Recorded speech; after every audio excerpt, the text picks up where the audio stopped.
Welcome to the Cross Border Interviews, the online show where we dive into the insights of municipal political leaders from across Canada. Now, our mission on this show is quite simple: shine a light on the dedicated individuals who day in and day out work around the council table to shape the communities that we call home. And joining us for today's episode is from Stony Plain, Alberta, Deputy Mayor Justin Anderson. Situated along the Trans-Canada Highway, Stony Plain is part of a major transportation corridor called Port Alberta, which offers international market access by air, rail, road, and pipeline. A warm and welcoming community awaits you in Stony Plain. Their growth has been carefully nurtured, and the community provides residents and visitors with a hard-to-come-by balance of small-town charm and urban luxury.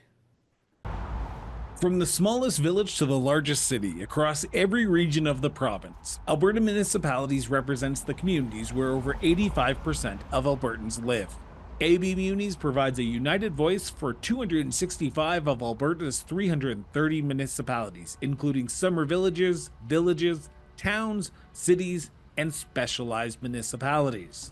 As Alberta's largest municipal group, AB Munis listens to municipal leaders and advocates for solutions to their common issues. Additionally, AB Munis supports local governments by providing services specially designed to meet their operational needs. And they bring their members together regularly so they can share ideas and information so that their communities can thrive. Check out Alberta Municipalities at abmunis.ca and follow them on LinkedIn, Facebook, Instagram, and Twitter, now called X.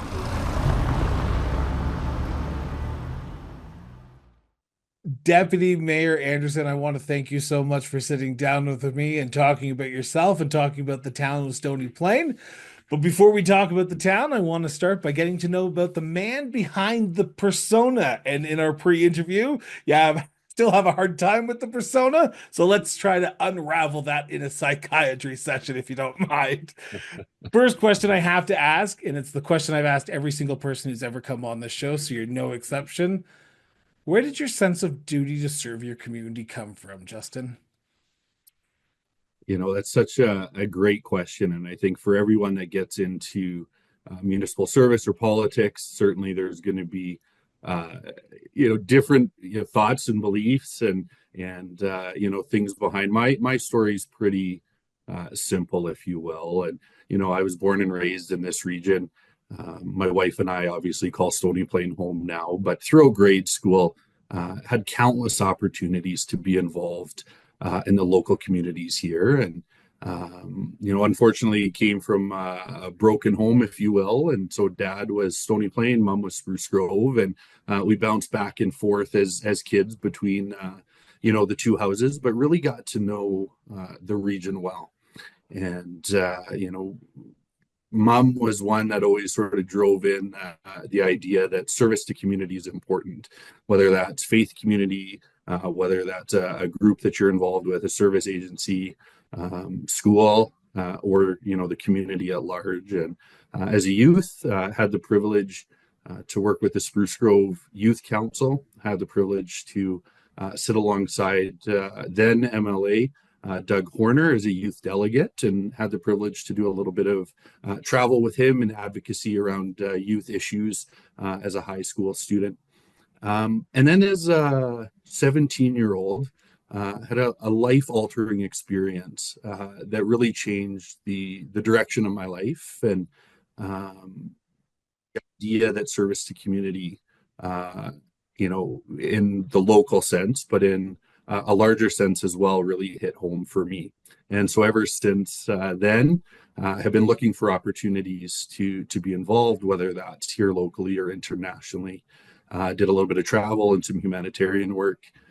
Came back to the region, got involved with some children's Christmas programs that provided Christmas for families that couldn't afford, didn't have that sort of thing, which actually happened to be, my story growing up. And so you see that come full circle. And through those experiences, had the privilege to meet with our MP for the local area at the time, Ronna Ambrose, our MLAs again, our local politicians as well, our business community in terms of raising funds and supports for those initiatives as well. And so, that desire to give back, I think, has always been there, and is sort of the foundation behind the decision to pursue municipal politics. So, Did you ever think you'd ever be sitting here today, 3 years into a first year term as a municipal councillor for the town of Stony Plain? Because when you just listed off what you had done and how you viewed duty to serve, it seems like politics wasn't the end goal for someone like you, because you seem to just enjoy giving back in many different faucets. That you look at your career now, 3 years into your first term, I can't imagine you thinking when you started off going, I'm going to be a municipal politician one day. that's a great question, and it makes me laugh actually because growing up, you have those times as a kid where someone sort of speaks something into your life and you kind of laugh it off a little bit. And my mom on a couple of occasions said, you're gonna, you'll be a great politician one day, which at the time probably wasn't the compliment that it sounds like now. And I would laugh that off and just say, no, that's not my interest. And to be honest with you, as an introverted personality, which I know surprises a lot of people, it caught my council off guard. The spotlight isn't where I feel I thrive. It's not something that I look for. It's not something that I've ever wanted for myself. But over time, one of the things that a mentor of mine sort of spoke into my life was, to use the skill set that you've been given, to help sort of your circle of influence and as many people as you can, as much of the time as you can. And, growing through those different experiences, growing through the different community groups that I was involved in. I spent about 10 years inner city Edmonton working with unsheltered youth in transitional housing. All of those sorts of experiences, presented their own unique challenges. And one of the things that I realized was that it was difficult to affect change as a frontline worker. And that, we had an opportunity to build into the lives of the clients that we served. We had an opportunity to make a difference, for those individuals that we had the privilege of meeting and working and connecting with. But that we were certainly limited by constraints, and some of them, economic, some of them political, and over time, just through different conversations with, trusted people in our lives, we sort of got that nudge from a few individuals to say, it sounds like, would you ever consider? And, the reference there, pursuing, politics and, being able to affect change on a different scale. And so certainly it wasn't, something that I looked for necessarily, but it's certainly something that I feel absolutely privileged to have fallen into, and the opportunity that's presented itself here with the town of Stony Plain. So what happened in 2021? Because I don't know your full path, but you're a teacher as well as your full-time job. So you're in the midst of a global pandemic, and you think to yourself, I'm dealing with a pandemic at my work. I'm now going to get involved in a pandemic election and run and try to help my community out of the pandemic. And I know we shouldn't use the pandemic as a guiding post, but that's what was going on in 2021. But what was going on with you that said, this is Justin's time? Because you could have chosen 2025 to run, you could have chosen 2017 to run. You ultimately chose 2021 as your first launch. What was going on, and what was the issue that you decided I need to be there to help address this issue? That it's such a great question, and it's when you hear it back, you're going, yeah, it was probably odd timing to have chosen that you know uh, benchmark, if you will, as the opportunity to at least pursue an opportunity. And full transparency, um, I hesitate to tell this story sometimes. You never know how people are going to interpret, things, but was a driveway conversation with some neighbors. And we were talking about some of the things going on within our municipality, which, they obviously got to know me and a little bit about my background. And, it was almost one particular issue at the time that really struck home. And that was, um, selling off some of the uh, green space that we had available in Stony Plain for commercial development. And I certainly, throughout my life, have had a passion for the outdoors. I see the value in recreation. I see the importance of maintaining quality of life for residents by maintaining green space and providing those easy access opportunities to recreation through trail systems and parks, and not even necessarily fully built out parks, but the importance of having green space available for mental health and well-being. And where I live in town here, right in between where we are and Westview Health Center, there's a green space there that was up for discussion and debate about what to do with it.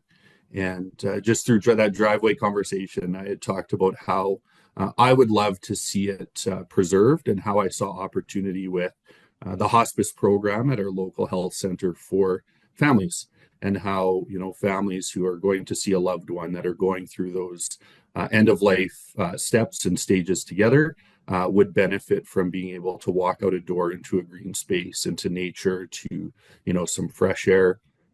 Could even be taking a loved one on that walk into that green space, and not walking out the door, into another liquor store or another gas station, or whatever that might be. And truly, that was, sort of the last straw, if you will, the straw that broke the camel's back. I don't know, whatever sort of analogy you want to use, but that was one that really hit close to home for me. And it was the neighbor that looked again and said, "Well, Anderson, why not you?" And we have a favorite song, and one of the lines in it is, if not now, when? If not you, who?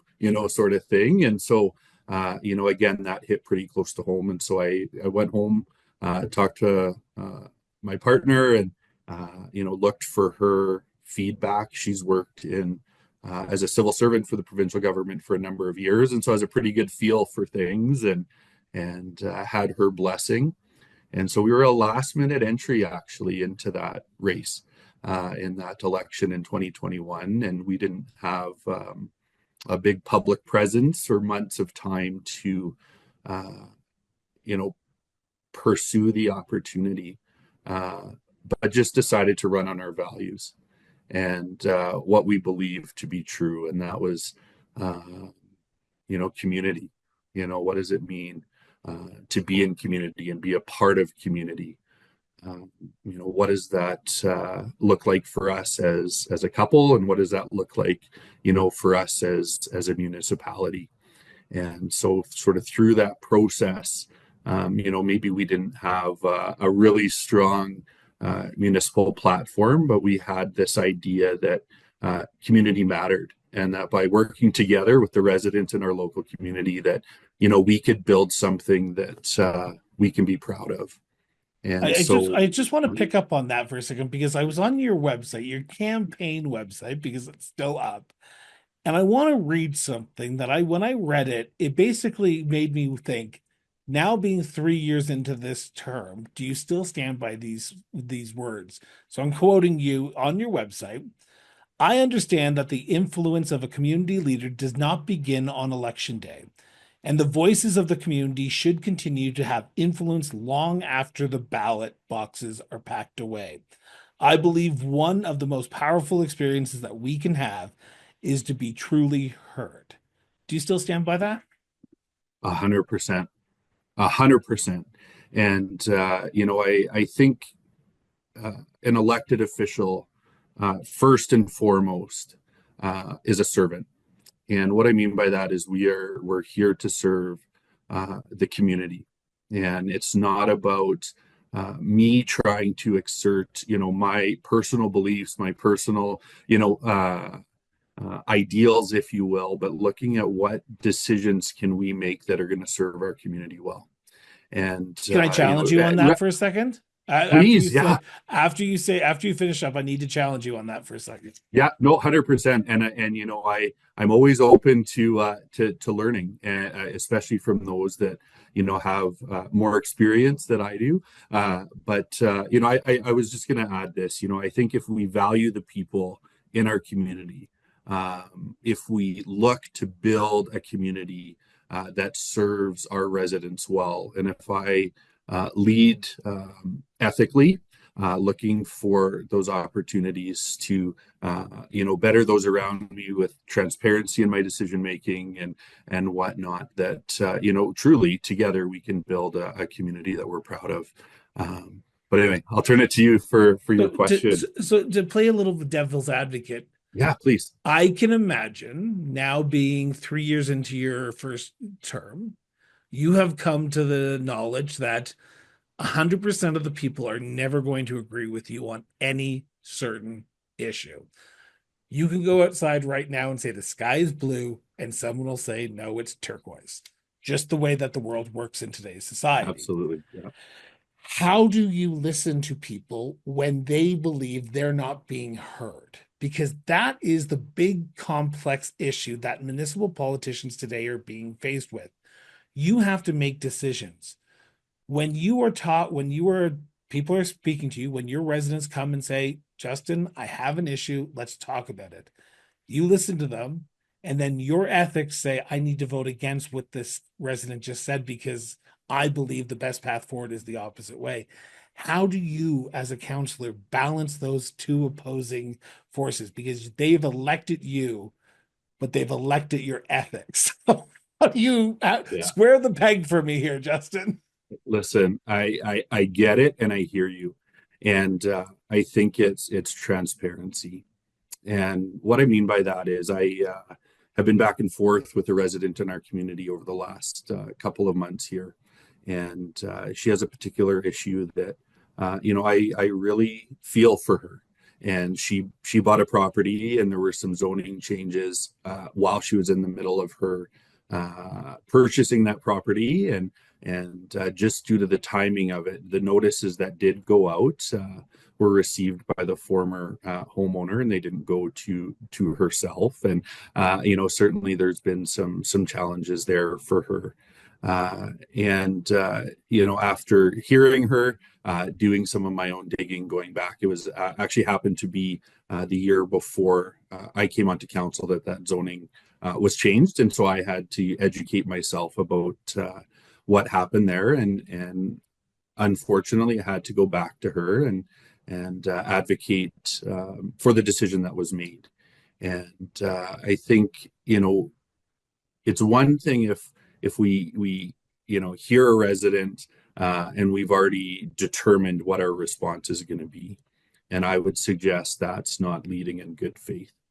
And so when a resident comes forward with a concern, I have to believe that there's legitimacy behind that concern. And I think it's important that I do my due diligence as a leader to educate myself. Certainly doesn't mean that every decision that is made is going to make everyone happy. And one of the things that I've learned in my short 3 years is that a decision made typically will only keep a small portion of a vocal minority, if you will, of the community happy, and certainly those that have opposing feelings are the ones that often will come forward with their perspective and wanting to share their lived experience. And so, when things are good, I've learned that we don't always hear from individuals, but when something is taking a turn that someone's not comfortable with, we tend to hear. And I think it's important that when they come forward, that we validate the concern with a listening ear. And again, I say that and I repeat that because it's not about listening with a predetermined outcome, but listening and then taking that feedback and with the checks and balances against other residents and what are you feeling about this particular issue and gaining as much information as I can. And I'm fortunate to sort of live in a couple of different worlds as an educator as well, and so I have different connections throughout our community in different neighborhoods, through coaching, through some of the humanitarian work. I have connections sort of in a different world, and so I've been able to build a network that I think provides a good snapshot of diverse perspectives in our community. And so certainly it starts with the listening, and it starts with the validation and taking the time to do my own diligence and research and education, and then making an informed decision on the other side. How much of your listening is reactive than more proactive? Because I have come to the realization after doing almost 350 of these episodes with municipal leaders from across Canada that in today's society, there's an apathy when it comes to what's going on at City Hall. I would be hard pressed to find about 100 people in the town of Stony Plain who could tell me what's on the agenda for the list. This list literally, I think it was yesterday's council meeting that you just had. And I mean that with respect because I think that's happening in all communities. So, how much of the listening are you doing? Is it people coming to you with their issues prior to a vote being decided? Or is it, why did you make that decision? And can you tell me why you made that decision? Because there's two different paths that you can take as a counselor.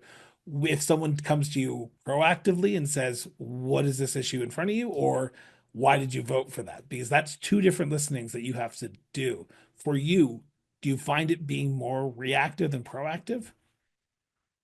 That's a great question.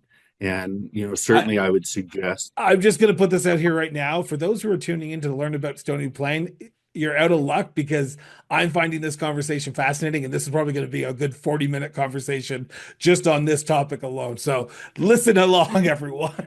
I appreciate that. I'll try to keep my answers maybe a little more succinct here, but you're asking some really good questions.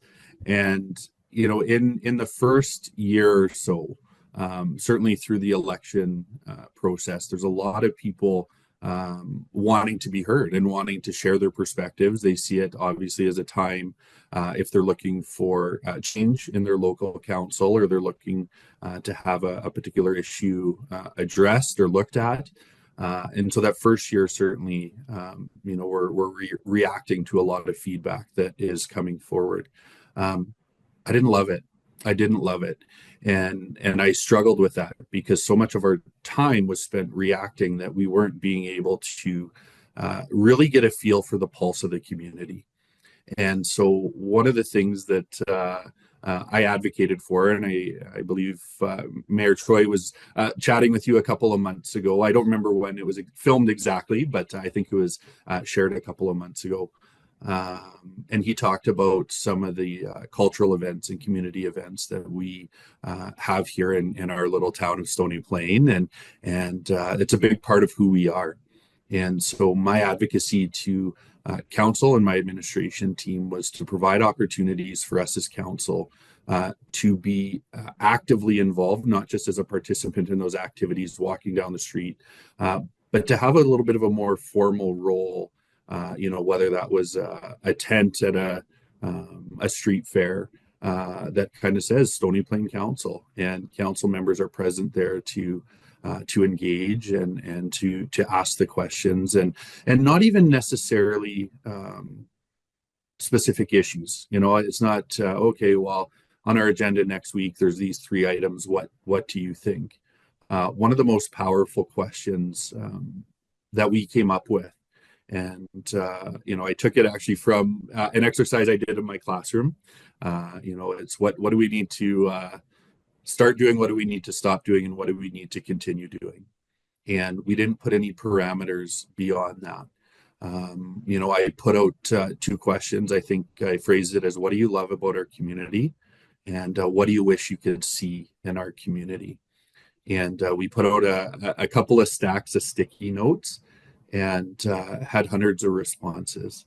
And we didn't just take that and walk away from it. We captured it all. We collected the sticky notes. We turned it into a report. And I think it's those types of opportunities that allows us to really understand the pulse of what the residents of Stony Plain are looking for.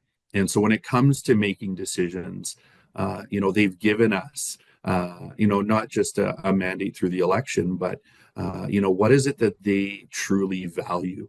And I think that's the best piece of advice that I've been given in my 3 years on council.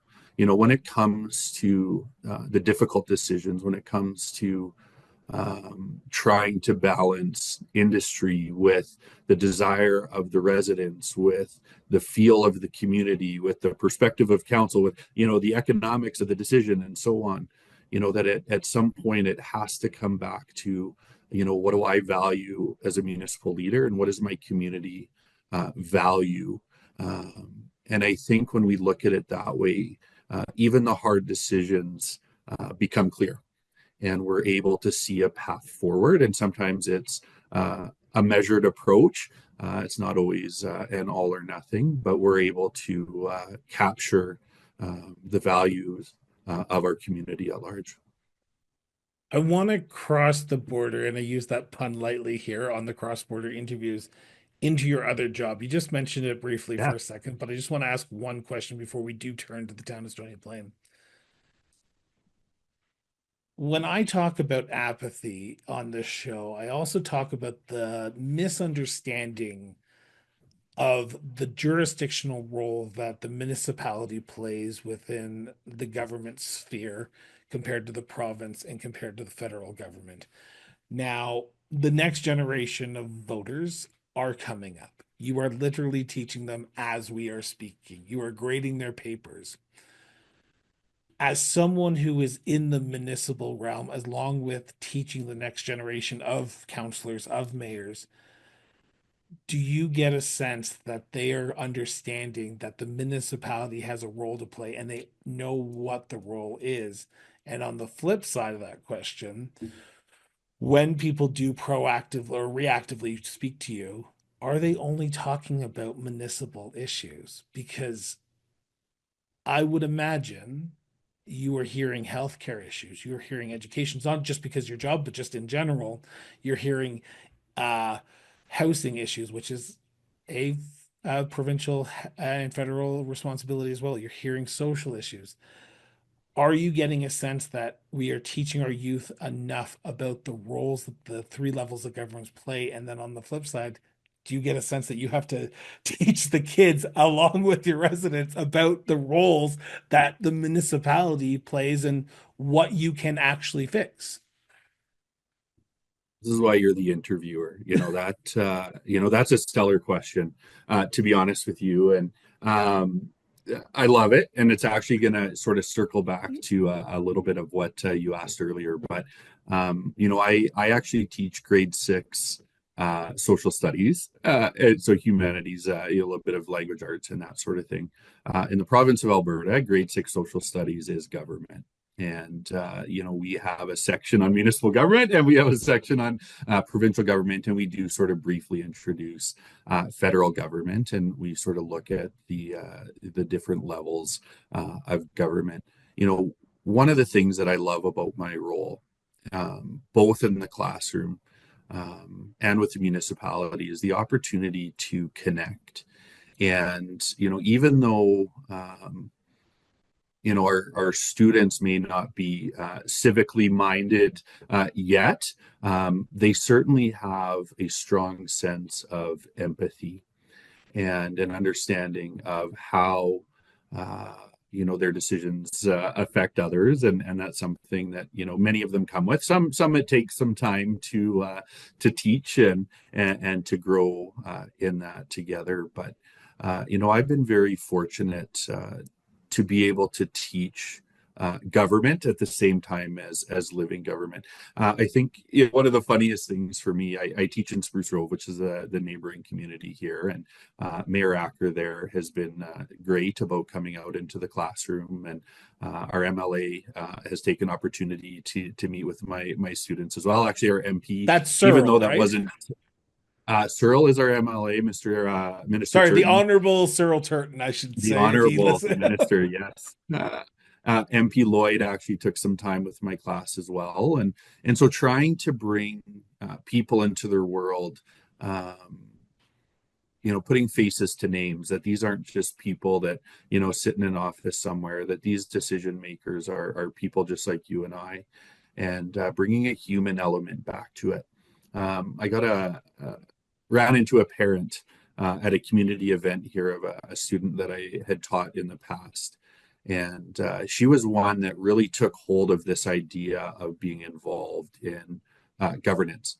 And on a tour of the legislature, I had the Honorable Minister Turton have a conversation with my class about opportunities that exist for youth at the government level, and he introduced the PAGE program and that sort of thing. And so she actually is sort of arranging her school schedule and her course load with the goal of securing employment as a PAGE at the Alberta Legislature, which is really really cool for me.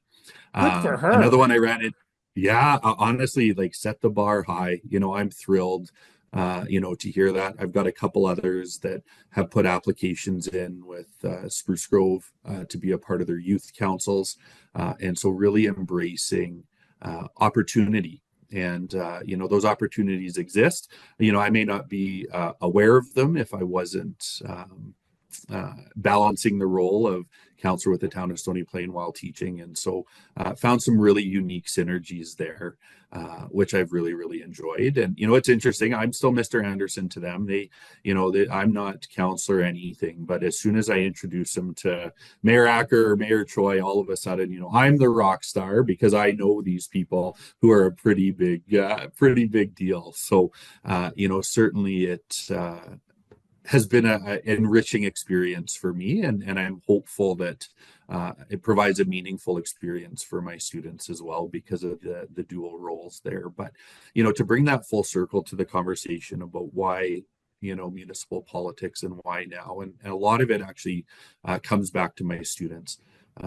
It's always been my goal, my heart to be involved in education. Even during my time in child services, we would have youth come into our care and they would turn over so quickly just as rapport was established and relationship was being built. And so you had this, small window of time to really try and affect change and impact the direction, a youth's life might be taking, where I chose a K-9 school because we get to meet them in their first year as kindergarten, 5 years old, all the way up through ninth grade. And so we have 9, 10 years truly to get to know the families and the students that are there. And certainly education's been a hot topic in Alberta. And a lot of my conversations with colleagues, both in the municipal world and in my teaching world, even prior to running for council, was around issues in education, and countless meetings with Minister Turton, at the time MLA. Certainly he's working his way through the ranks, but part of my intention of coming into council was to continue to be an advocate for issues at a provincial level and being able to leverage access to provincial leaders through social events or whatever that might be. In council, it's advocating right now for schools, certainly we have been fortunate. We have a Francophone school that opened here in town just a couple of years ago, and advocating for their growth and their permanent needs and those sorts of things. And so being able to continue to advocate for issues in education, which is a provincial matter, but doing that as a result of my role on municipal council as well. And so, to answer sort of the last part of your question there in terms of the public coming forward and maybe not fully understanding the levels of government and the responsibilities at each level of government, we're able to take some of those concerns. A perfect example of that yesterday in our governance and priorities meeting, we had Westview Health, and they were talking about some of their priorities as a result of the work that they've been doing and their interaction with residents, and doing sort of those surveys and looking for feedback and community engagement to set their own priorities. And then how, as council, we're able to, whether it's through Alberta municipalities or other, functions and events, ask for meetings with our ministerial colleagues at a provincial level to advocate for those issues as well. And so certainly I think there's some education, for the public there when certain conversations come forward. But even if they're not things that we necessarily make decisions about at a municipal level, I do believe there's opportunity for us to move those concerns forward in advocacy, or helping those residents make connections to the right individuals or the right departments on the provincial side. I love that answer. I want to turn to the town of Stony Plain now. And before I do this, I'm assuming you've given this spiel to your kids a few times, but I have to do it for my audience. This is a conversation between the deputy mayor and myself. This is not a motion of council. This is not a direction of council. This is not a policy of council. This is his opinion and his opinion alone. He needs a majority of votes on council to pass anything. And while the opinion may line up with what's going on, it's still his opinion, not the opinion of the entire council. With that being said, deputy mayor, I have to call you deputy mayor because you are officially the deputy mayor. So I have to call you deputy mayor. Deputy Mayor Anderson, in your opinion, as of this recording, as of this interview at the beginning of December 2024, what do you believe is the biggest challenge facing the town of Stony Plain today? Do I have to pick just one? Top three. Top three. There's a couple, and I would say first and foremost, and you probably hear this in the majority of your interviews, but sustainable funding, revenues. Where are the dollars coming from for us? Unfortunately, in a post-COVID world and a high inflationary world, as things still have not fully recovered and settled, how do we maintain current service levels? And how do we continue to grow as a community while balancing, increases potentially at a place that allows us to continue to grow, that allows us to invest in our community, but doesn't put an unfair burden on the backs of our residents and our business owners and that sort of thing. And so sustainable funding is a really, really big one. We're pinched at a municipal level, but all levels of government we're seeing, changes in grant programs and different things. But, the resident is going through those same fiscal challenges. And so how do we find, a path forward that allows us to grow, that builds a community that we can be proud of, but not on the backs of our taxpayers in a way that puts them in a more difficult spot. And so I think the fiscal challenge, I would say, is a really big one. The second one I would say, and again, this isn't a Stony Plain issue, I think this is a national issue, affordable housing. And, as our population continues to grow, we've seen from our provincial government, come to Alberta initiatives and pulling residents from across Canada, coming this way. We've had some of the highest levels of interprovincial immigration, I think, in our history. And what does that look like from a service perspective? What does that look like from affordable housing perspective? We have a limited supply of housing, and when we see all of these individuals moving in, it continues to push the cost of units up. And then when you add on the interest rate and how high they've been here the last few years, it does create a very difficult situation for our residents. And then finally, I think, and this is probably the reality of the role, the responsibility of the job, but finding balance between industry needs, resident desires, and community feel, and what it is that we believe our community should be, and where we want to go with that. And so, certainly I can tie those two together actually with affordable housing. Zero lot lines is a really good example that industry sees as a way to bring more affordable housing into communities.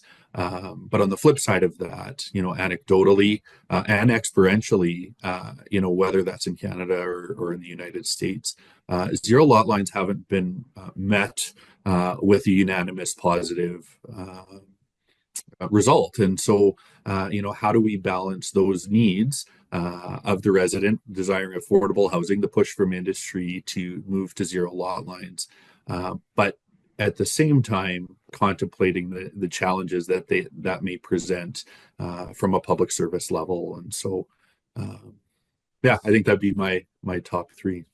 Okay, so Alberta Municipalities is probably happy with that answer that you just gave.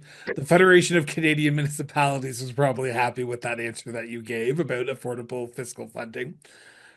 But I want to ask one question about those first two, affordable housing and fiscal challenges. Now, you are right. Every municipality is having this same conversation we are having right now. We need more funding. And I hate to be the bearer of bad news, and I'm assuming you probably already know this. You cannot get water out of a stone. People are tapped. People are struggling. Yeah. The fiscal funding goes into the affordable housing because while the municipality does not build houses, and I do not care who you are, that is the reality we live in. I do not want my council or mayor going out and building houses. I want private industry to come in, developers to come in and do that. But what you do, and you know this, is the infrastructure that's underneath the ground. Now, developers will not come unless there's infrastructure in place. Sorry, but that's the way the world works today.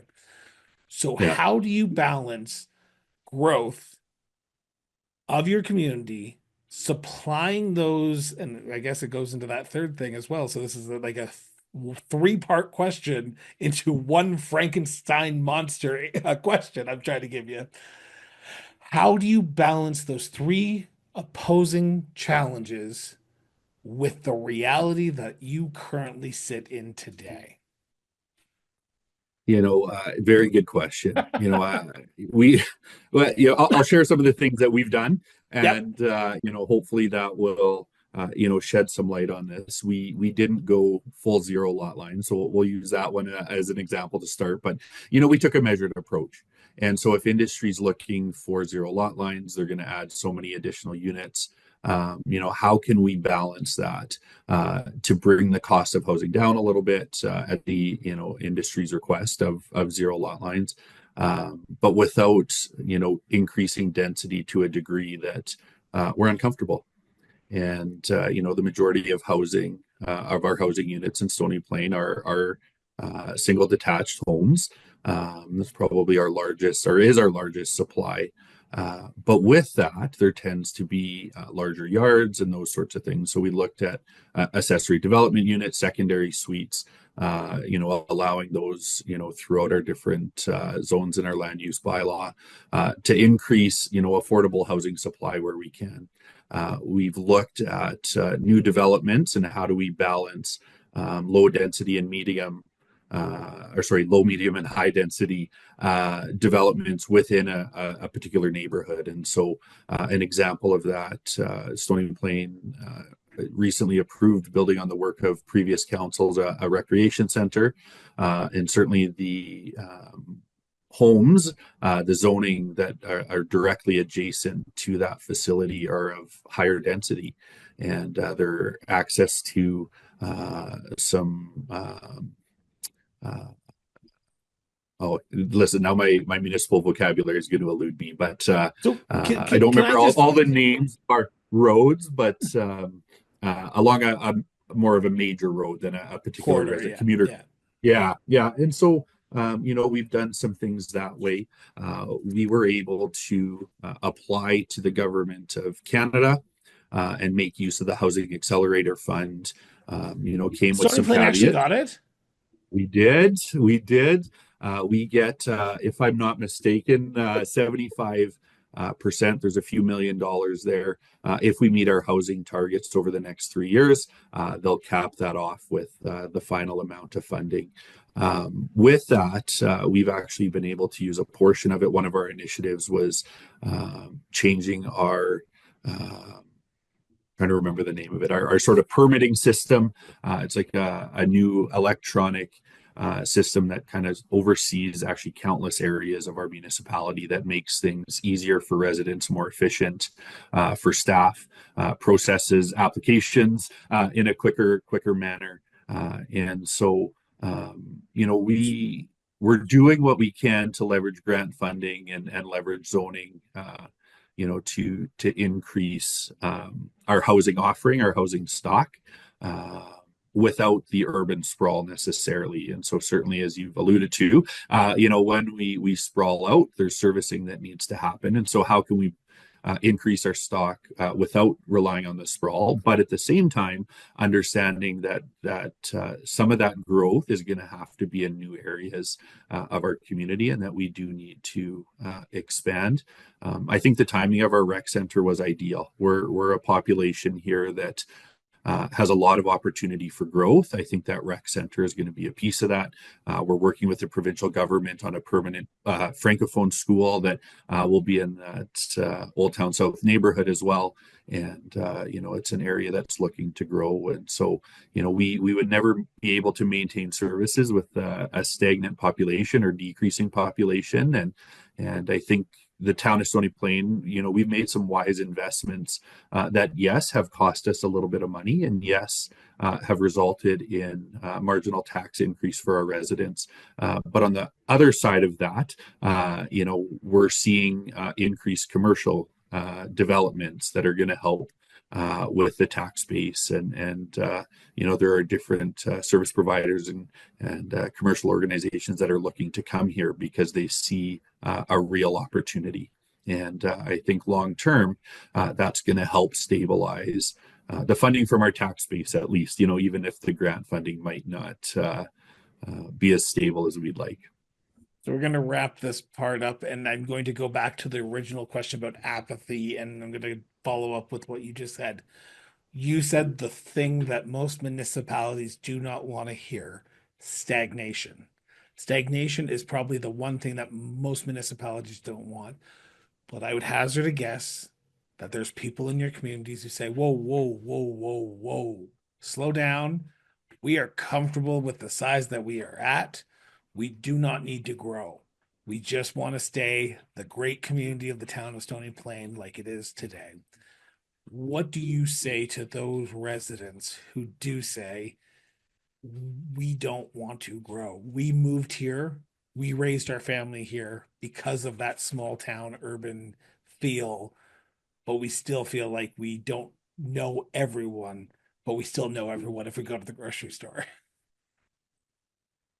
Yeah, and I think it's that idea of measured growth. Yeah. We're not looking at you Do you know have buy-in from the community?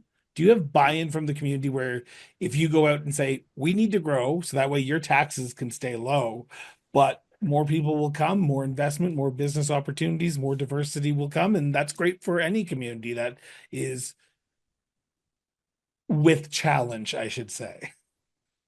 Yeah, I think the proof is in the pudding. And I think it's kind of a silly analogy, but what I mean by that is, we can say growth and we need to grow, and right now we sort of have this target 30,000. So what will Stony Plain look like when we reach 30,000? Which right now 18, 19,000. That's some significant growth. But I think it's a realistic target for us, and it's a realistic, it's coming. Whether we want that or not, I do think that, I mean, there's things I guess that we could do to prevent that. But when residents see a rec center coming in, and when they see new service offerings coming to town, and when they see uh, businesses choosing Stony Plain as opposed to any of the other communities in the greater Edmonton region, I think the value is there for residents when they see those things happening. And with our rec center, there's a lot of excitement there, but we're already getting the questions about what's the next phase. And while yeah, we have two more phases designed, we're looking at increasing our ice supply in terms of some additional rink space. We're looking at increasing access to uh, aquatics facilities. But we've been fortunate to have great community partners in the region. The city of Spruce Grove recently announced their civic center that's well underway, and they're looking at adding 2 additional sheets to the regional supply of ice rinks. And we have a regional recreation plan with them that will help our residents as well. But we've also, as a result of our growth, I think, had some private enterprise come in with swimming lessons and those sorts of things, building a new swim school and whatnot. And so those things have really allowed us to be comfortable and confident in the decision that we made to go with a dry land sport facility to start, because our next 2 phases, are in some ways being supported by private industry and our municipal partners. And so, some really good things happening there. And I'm going to apologize because I think I got off track there a little bit, and I missed the essence of your question. So I'm going to get you to throw it out again, and So the I'll take essence another crack at it. the essence of the question is, when you have a community that is growing and you as council wants the community to grow, because that brings in more economic development, that brings in diversity, and that's great. But there are people out there who just do not want it to change. So how do you balance those two opposing factors? Because at the end of the day, that is probably the hardest opposing factor that any municipal leader has to deal with, because you Yeah, want to see your community grow. Unless you don't, and then if you don't, tell me right now, and then we could have a completely different that's conversation a than we are whole right different now. conversation. Yeah. There's a whole different conversation. But how do you balance, and I hate to use the word NIMBYism because I think there is a lot of that in this country. How do you balance the people who are against growth with the people like yourself and council who want to see it grow sustainably? Yeah, and I think one of the things that we've really tried to put an emphasis on, and we continue to consider as we build out, is ensuring that neighborhoods and those smaller communities within the municipality maintain that general feel. And so, looking at secondary suites, looking at reduced lot sizes, maybe not zero lot line developments, really allows us to have some control over the density. It allows us to ensure we continue to build out our green space, continue to build out our trail systems, and so that any given neighborhood, if you will, smaller community region within the municipality itself, isn't being overwhelmed with that growth. We're not taking a single family neighborhood and trying to turn it into a high density housing, but we recognize that there's a place for high density housing. And so what makes the most sense for those developments? And so looking at easy access to those roadways, outside of maybe the residential roads, but those collector roads, and access to the highways and those sorts of things. Access to commercial areas that have grocery stores, and they have, the neighborhood businesses and those sorts of things. And so, you can really go through any area of our community, and I don't think you're going to feel that downtown sort of urban vibe, because we've taken steps to ensure that we maintain what makes Stony Plain unique, and that is that small town feel. When we're looking at new developments, we're looking at our art and public spaces policies, and we're trying to ensure that we expand.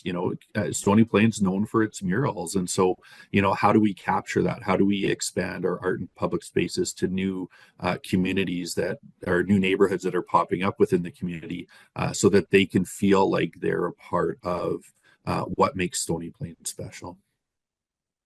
I'm going to interject with a new line of questioning that I just launched since season 7 started in September, and it's exclusively only to Alberta municipal leaders. Now, we've Sure. talked about it. You are in your third year of your 4-year term. You are heading to an election in October 2025. You don't have to say if you've made the decision yet or not, but I have to ask the question because we are the municipal show. We're heading into a municipal election year. Have you made up your mind about putting your name for reoffer in the next general election, or are you still 10 months away and you still haven't even thought that far down the line? I love it. I would say this: my first year on council was like drinking from a fire hose, and things came a mile a minute. My second year, I feel like I was able to advocate for some of the things that I value, and was able to start building some, rapport with my colleagues, some consensus with my colleagues around issues that I felt like were important to me and important to our community. We that aforementioned green space was preserved. It is now a recreation area.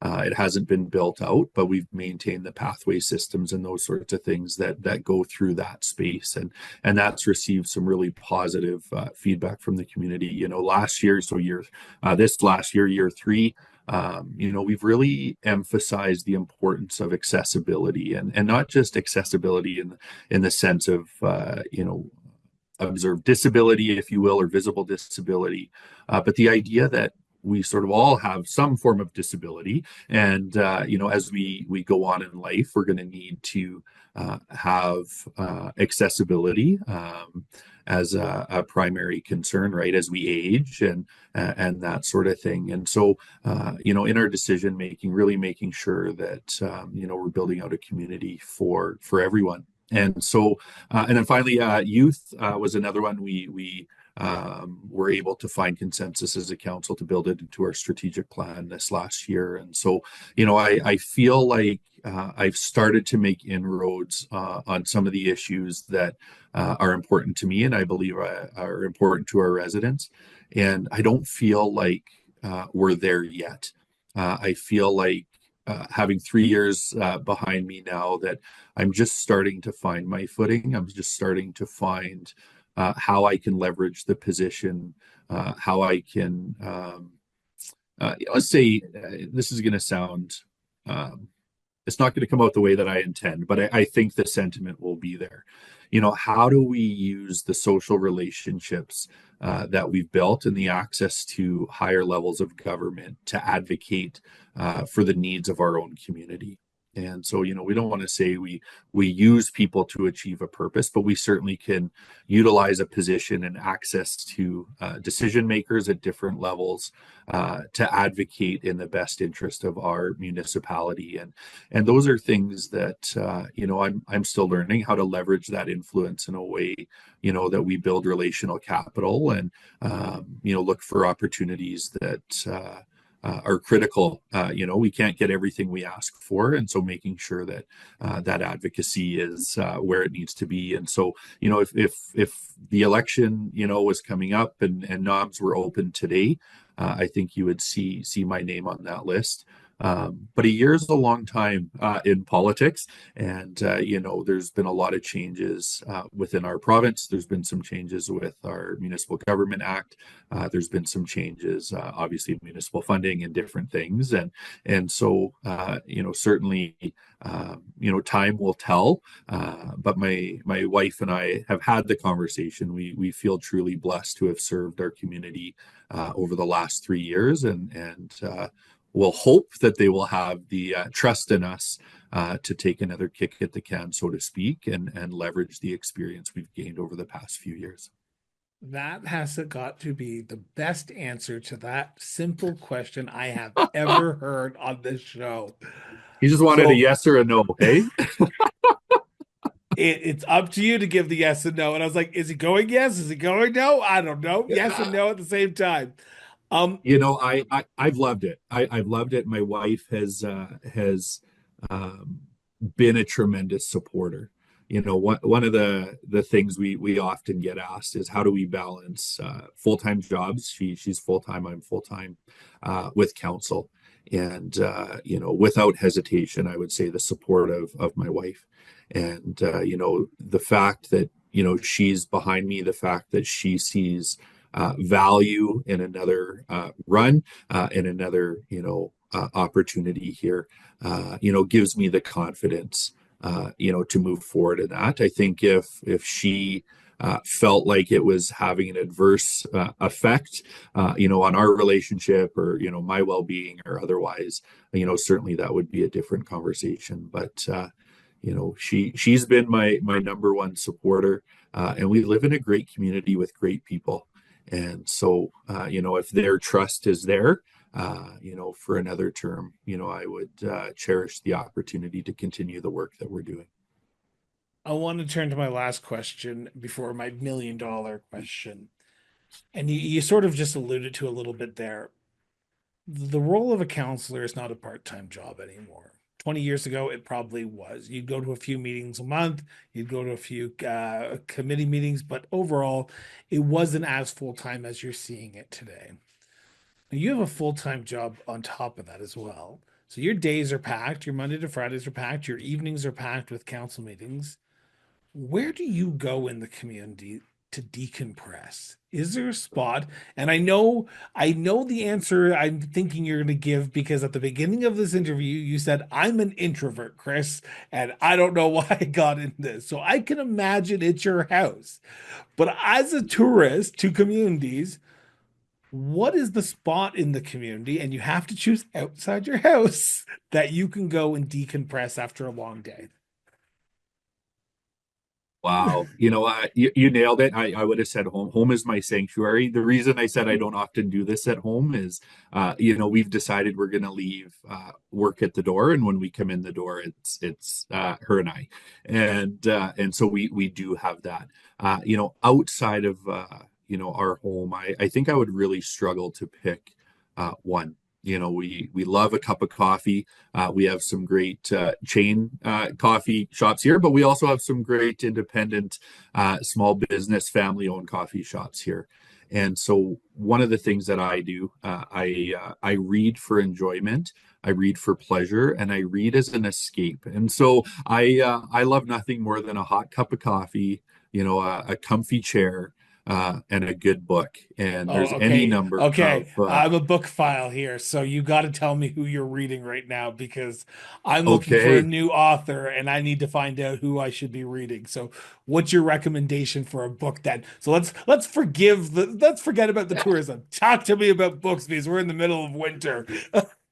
Listen, my guy right now is Greg Hurwitz, and he's written a series. I think he's going on book 10. I've already got it pre-ordered. It doesn't come out till February or March, but it's called Orphan X, and it's sort of this government. Um, They've got me perked up it's sort here. of things like born identity sort of feel to it. So they recruit these kids, they turn them into government assets. He tries to get out of the game because he sort of realizes what he's done, and he turns his skill set to helping others. And so he is the called the nowhere man, and he leverages every skill he learned in this government program to help the people around him. Not going to give anything away, but as the you sometimes wonder by book 10 what where does this go? But some family members have started to pop up, and so as an orphan, you don't expect that to happen, but he's got some family that's become part of the storyline here, and so Orphan X Greg Hurwitz, that would be the one that I'm into right now. I'm gonna write that to the Santa Christmas list and make sure that he brings it down the chimney. Um, Listen, you send me your mailing address, I'll send you book one. ooh, well, Ken post strike, so by the time this airs, we may still be at the strike, so that's Hey, not getting here we got anytime. courier, we got courier. There you go. So my final question, and it's the $1 million, and I feel like we could continue talking for 2 hours, but I am cautious of time, and I know you're at home and you want to go spend time with your partner. What makes the town of Stony Plain, in your opinion, such a unique place to live, work, and raise a family? There we had I'm going to start with a little bit of a story. We had the Pioneer Museum into Chambers yesterday. We had 5 presentations. Pioneer Museum is supported here locally. It seeks to preserve and celebrate our past, our agricultural history, and they have a very dedicated group over there. I think the number, if I recall correctly, if they put all the man hours, or sorry, the labor hours, if you will, I shouldn't be gender specific there, but all the hours of volunteerism uh, that were contributed by their membership over the last calendar year was something like 15,000 hours. Significant time. And that spirit of volunteerism is alive and well. We have a volunteer center that's been in place for quite some time here.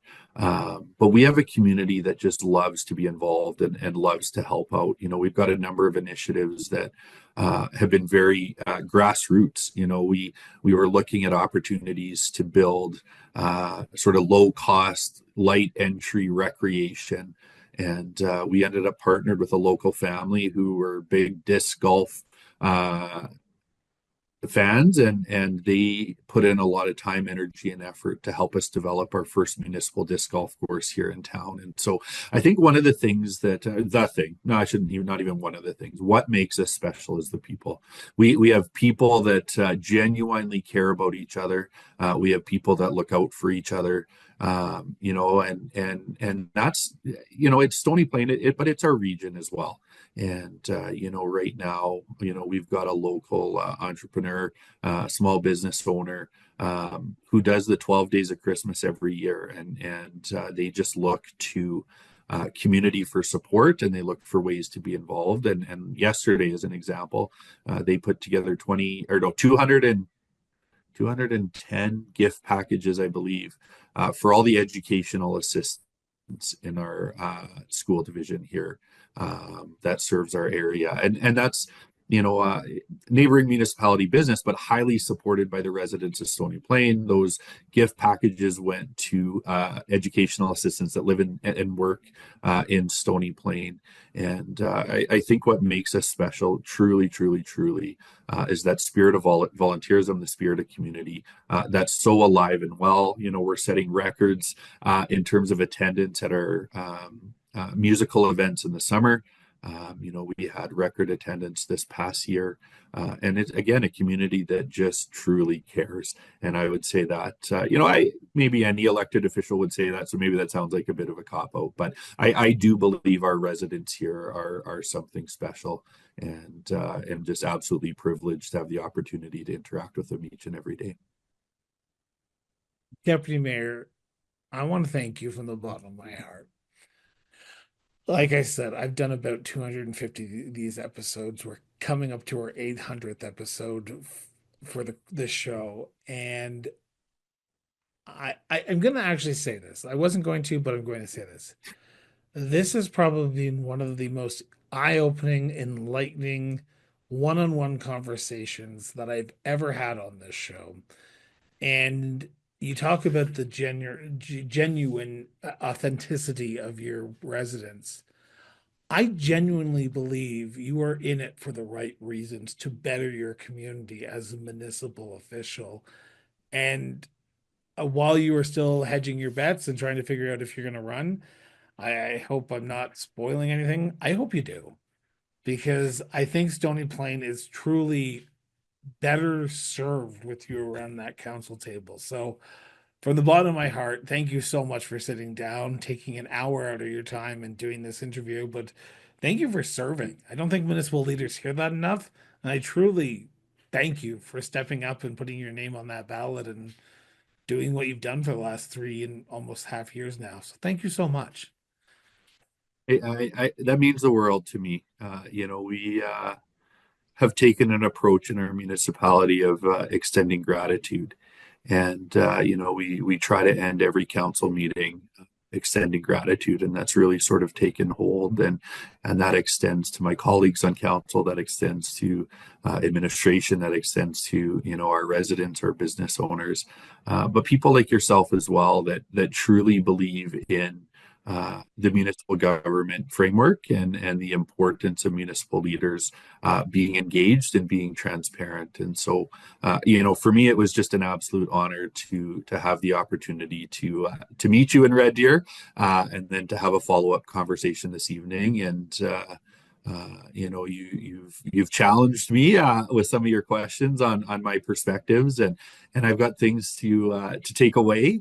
And I really appreciate you being open and transparent with me as well. So thank you for all you do, and wish you well as you continue forward.